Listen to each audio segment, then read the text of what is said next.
এক নজরে আজকের খবরের কাগজগুলোর প্রধান প্রধান শিরোনাম। প্রথম আলো। এমপিদের স্বজনদের প্রশ্নে কঠোর অবস্থান থাকছে না।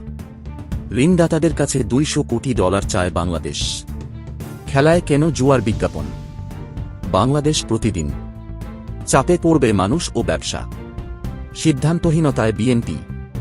ইত্তেফাক। মের দ্বিতীয়ার্ধে ফের বাড়বে তাপমাত্রা। পদ্মায় পানি নেই, 3 মাস সেচ পাম্প বন্ধ। কালের কণ্ঠ। সংকেত না বসিয়েই চলবে ট্রেন। জেলা প্রশাসক প্রকৌশলী দ্বন্দ্ব বাড়ছে।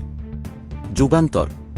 আইএমএফের $470 কোটি ঋণ শর্তের জ্বালায় ভোক্তা জ্বলছে। 97% ওষুধের দাম নিয়ন্ত্রণহীন। আমার সংবাদ। মানুষের স্বচ্ছতায় কাজ করছি, প্রধানমন্ত্রী। সমকাল। সারি সারি বহুতল ভবন, কারণেই অনুমোদন। সংসদ নির্বাচনের বিরোধ উপজেলার ভোটে। মানবজমিন। সরকারি চাকরিতে প্রবেশ, বয়স নিয়ে কি হচ্ছে?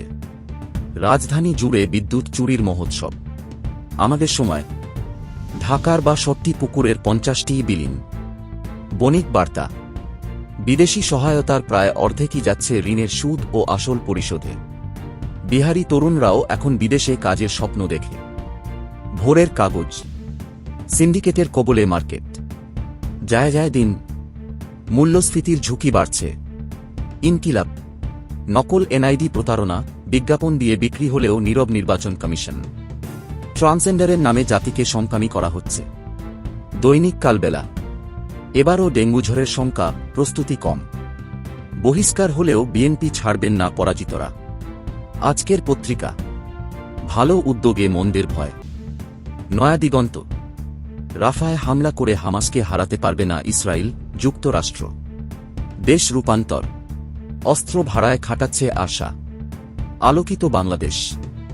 ভোটার উপস্থিতি বাড়াতে উদ্যোগ নিচ্ছে না ইসি। শুধু বর্তমান নয়, আগামীর জন্য কাজ করছি, প্রধানমন্ত্রী। সময়ের আলো। শিল্প খাতে শনির দশা। রাফা ঘিরে ফেলেছে ইসরায়েলের ট্যাঙ্ক। খোলা কাগজ। ডলারের দাম সুদহারের চাপ পড়বে নিত্যপণ্যে। রাজপথে বিএনপির শোডাউন। আবারও বাড়বে বিদ্যুতের দাম।